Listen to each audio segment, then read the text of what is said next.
उसके बाद प्रसंग सुनाएंगे। एक बहन जी रहे, एक बहन जी आप लोगों में से नहीं, वो दूसरी जगह की बात ध्यान देना।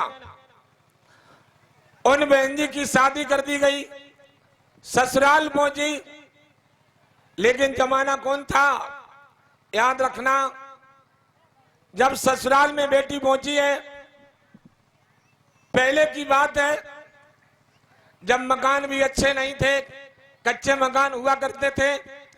आज ये सबके पास पक्के मकान हैं, तो किसकी देन है? किसकी देन है बोलो? लोग कहेंगे हमने मेहनत करके बना लिए, लेकिन मैं कहता हूं ये जो पक्के मकान हैं ये भी डॉक्टर अंबेडकर बाबा साहब की देन है। अब आप चक्कर में पड़ गए कि बहुत बड़ी बात कह दी। देखिए, आपने सुना है सरकार कॉलोनी देती, कॉलोनी देती है। सरकार किसी की हो, कॉलोनी मिलती है तो कोई एहसान नहीं। ये बाबा साहब डॉक्टर अंबेडकर ने संविधान में पहले ही लिख दिया था। बोलो लिखा कि नहीं? सरकार किसी की हो, जो गरीबों को जो कॉलोनी मिली है, ये बाबा साहब की ताकत है। तो हम जो बात कहने जा रहे हैं ये बात पहले की है, जब कच्चे मकान हुआ करते थे। क्या है, क्यों बड़बड़ी मचा रहे? अभी दिन लगे, चलो बैठो। तो इधर क्या हुआ, लड़की ससुराल में पहुंची। ससुराल में केवल 3 प्राणी है बहनों, वो लड़की, उसकी सासुल और उसका पति। गौर करना, ये क्यों सुनाने जा रहे हैं। हुआ क्या, एक त्योहार आया। त्योहार आप लोग यहां बैठे हैं, सभी जानते हैं, गरीब हो अमीर हो, जब कोई त्योहार आता, त्योहार तो त्योहार के नाम से हर व्यक्ति चाहे मजदूरी करे, चाहे कर्जा काले, कुछ भी करे, लेकिन अपने घर में अच्छा भोजन बनवाएगा। बोलो बनवाते कि नहीं? वैसे बात यह है जिसके पास जैसी श्रद्धा है, व्यवस्था है, वैसा अपना खाता पकाता, लेकिन त्योहार के दिन सभी घर में अच्छा खाना बनता है। तो एक त्योहार आया, लड़की ससुराल में है, सासुल है और उसका पति और कोई नहीं, कच्चा मकान था। लड़की ने खीर पूड़ी बनाए के रसोई घर में रख दी। और सासुल कैसी रहे, आंखों से अंधी। सासुल आंखों से अंधी। लड़की बोली मैया मैं पानी भरने जा रही हूं। अब तो घर घर में समर लगे, हैंडपंप लगे, लेकिन बात ये, ध्यान से सुनो, बात ये उस समय की है जब कुआं बाबरी से पानी निकाला जाता था। तो लड़की बोली अम्मा मैं पानी भरने को जाए नहीं, ऐसो करियो दरवाजे पे बैठो। और दरवाजे पे किवाड़े थे नहीं। अम्मा कुत्ता कुत्ती आए तो देखे रही हो। अब अम्मा बोली हमें तो आंखें ही खराब, हम का देखे रहे। एक सोटा उठा के लाई, सोटा पकड़ो अम्मा, तुम्हें सुना दिखाई नहीं देता लेकिन सुनाई तो देता है। कुत्ता कुतिया खटाको करे, सोई तुम चिटाको करियो। अम्मा बैठ गई दरवाजे पे, बहू गई पानी भरवे, तोले मोहल्ला में कुतिया रहे छपकनिया,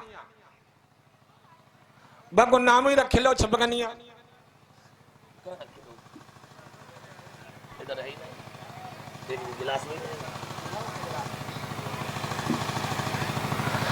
बगु नाम रख लो छपकनिया, जाई घर में घुस जा, पूरा काम कर दे।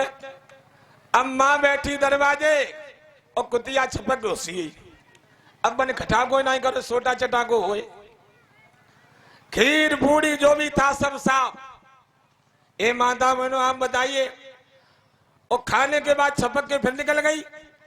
अब जितनी बहनें बैठी या भाई ये बताओ इसमें माँ का कोई दोष है? अम्मा ने जानी ना इन्हें खटाको भाव न सोटा चटाको भाव।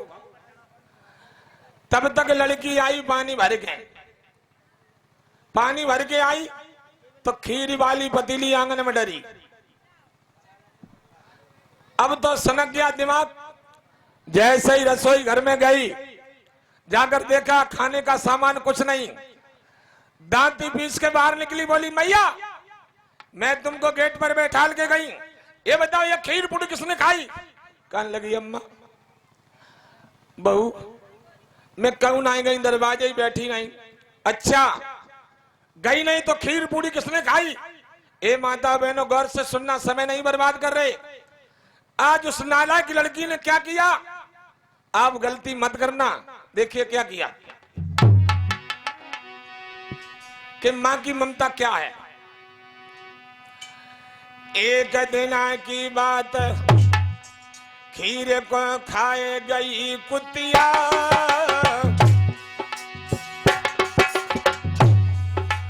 दौड़ झपट के बहू ने सासू की पकड़ लई चुटिया। नकटिया बैठी रही दरवाजे, खीर खवाए लई, दौड़ झपट के बहू ने सासू की पकड़ लई चुटिया।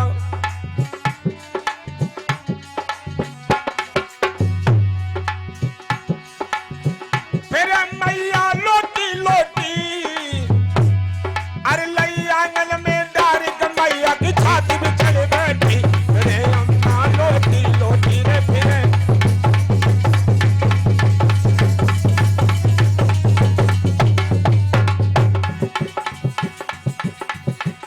आज उस लड़की ने सासुल को आंगन में डाल लो। तरसना दिल में आए रहो है रे, तरसना दिल में आए रहो है। अरे थप्पड़ घूसा ला तक मैया रुदन मचाई रही है।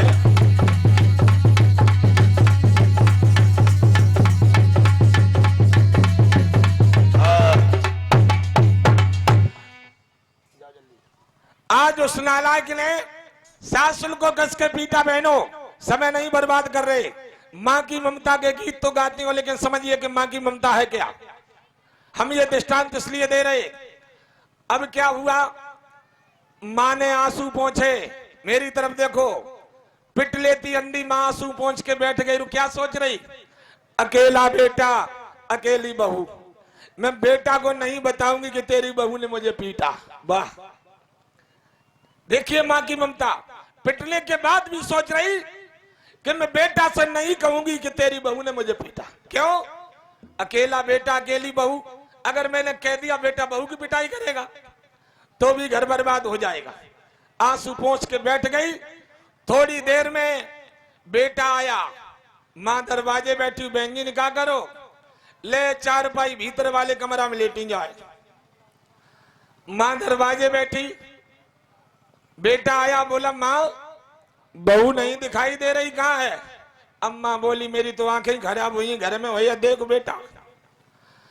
पत्नी उसकी लेटी कमरा में, जा करके पहुंचा, बोला है त्योहार का दिन है, खाना बना के नहीं बना? अब ये बोलिए ना रही है, मैंने कि नखड़े देखो। अरे भाई खाना बना के नहीं बना? सासुल को पीट भी लिया, पति कहता उठो, अरे मुझे भूख लगी। अब बोलिए ना रही, हमें तो बताए भी शर्म लगाते, सही बता। अरे उठिए उठिए, किसी ने कुछ कह दिया, अब कैसे बोली? तुम हिंद चले जाओ, हमें तो बात नहीं करो। अरे बात बता, बात क्या? तुम्हारी अम्मा गेट पे बैठी रात धरी रात, मैंने ऐसे सोटा मारे में फोटो नहीं याद। और बोली तुम्हारी अम्मा रहे, मैं तो भैया को खबर कराई, मैं तो चली, हमें नहीं रहे घर में। ओहो, और नहीं तो इस बुढ़िया को घर से निकाल दो। अरे नालायक, फंस गया जाल में मां का लाल। एक तरफ पत्नी है तो एक तरफ मां है। बाहर निकल के आया, बोला मां आपने हमारी बहू को पीटा है। अम्मा ने लंबी सांस ली। क्यों? मैया जान गई कि बहू ने कुछ कह दिया। मैया बोली बेटा अब जो है सो ठीक ही है। और क्या करे बूढ़ी मां, बोलो। एकदम कटोरा उठा के लाया, बहुत बड़ा कटोरा, और बोला पकड़ मां और निकल मेरे घर से। आज मां की ममता को घर से निकाल दिया। याद रखना आप लोग, चाहे भगवान बुद्ध की पूजा करो, चाहे किसी की करो, बुरा मत मानिए। जब मां की ममता भटकती है तो दुनिया में तुम्हें कोई बचाने वाला नहीं। आज मां निकल गई, फिर भी कुछ नहीं कहा। अंधी माँ मांग मांग के खाती है, लेकिन जान दो प्रकृति ने तमाचा मारा। आदमी कहता जब परेशानी आई तो क्या कहता है, हे ईश्वर तूने क्या कर दिया। बोलो कहते हो, अच्छा काम होता तब छाती ठोंकता हमने कर लिया। भगवान बुद्ध कहते हैं जब संकट भी आए तो दूसरे को दोष मत देना, होश में आ जाना कि हमारे द्वारा किया हुआ कर्म संस्कार, जैसे बैलगाड़ी में पहिए होते हैं, गाड़ी चलती है तो कभी पहिए बैलों की पिछाई नहीं छोड़ते हैं, ऐसे ही हमारे शरीर से, आपके शरीर से किया हुआ कर्म संस्कार कभी पिछाई नहीं छोड़ता है। याद रखना, पर्दा की आड़ में गलत काम करो या खुले में करो, जो हम करेंगे परिणाम जरूर मिलेगा। ये प्रकृति का स्वभाव है। इसी को भगवान बुद्ध ने धम्म कहा। तो आज कभी वो लड़की बीमार, कभी उसका पति कोई संकट में, धीरे धीरे 1 वर्ष जब आई हालत खराब हो गई। देखो बहनों, 1 वर्ष में हालत खराब हो गई उस घर की, लेकिन सच्चाई कौन जानता है? सच्चाई केवल वो लड़की जानती, उसका पति भी नहीं जानता है। शाम को लेटे, आइए सर, शाम को लेटे हैं तो शाम को जब लेटे, देखिए यहां की कार्य कमेटी कहां है?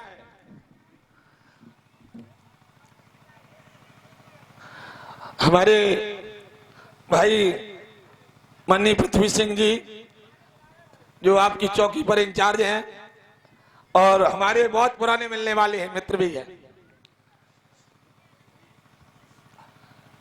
तो याद रखना आज क्या हुआ, मैंने ये दृष्टांत क्यों दिया।